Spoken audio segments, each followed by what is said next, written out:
Keeping man free from vice keeps him truly free to pursue the good.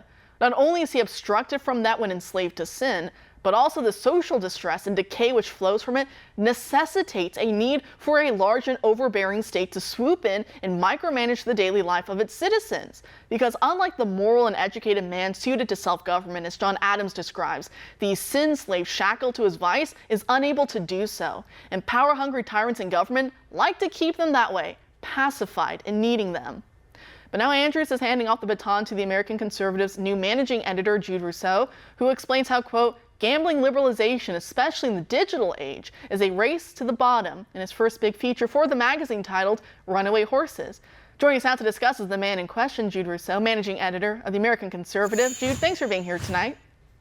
Thanks for having me, Kara. How are you? Great. So in your beautiful piece, you tied together some narratives about horse racing and how it really led to the birth of culture in Maryland for centuries. Can you speak to that for a moment and how it's been ailing, especially in recent years?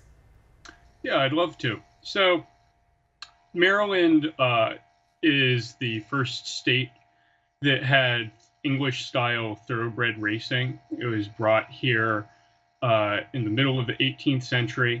It was an aristocratic sport for an aristocratic colony. And while the first organized public racing in the country occurred in New York, the English-style thoroughbred racing that we know and love from the Triple Crown, it originated in Maryland. Bel Air, which was the governor's palace at the time, was called the cradle of racing in America. Over the years, other avenues for betting, which has always been, for better or worse, the main support for horse racing, other avenues for gambling were opened, particularly the casinos in Atlantic City, and then their counterparts in West Virginia. And people had more opportunity to scratch that itch. And the racetracks in Maryland fell on hard times. The historic Bowie racetrack, which was attached to that governor's palace where horse racing was really pioneered in America, was turned into a practice track. And by the late 90s and early 2000s, it was unclear whether the stud fees and rental fees attached to that track would be able to keep it open. There was some discussion of selling it to real estate developers and turning it into apartments, basically. I remember. Oh, go ahead. Please. Oh, no, sorry. After there was a slight delay, so I didn't realize. I didn't mean to cut you off. No worries.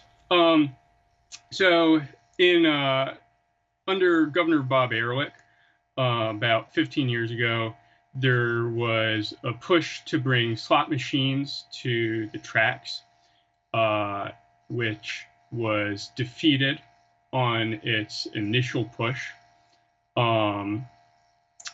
The idea being that it gives another, and especially a not time-dependent type of gambling to the track to bring people in, spend money.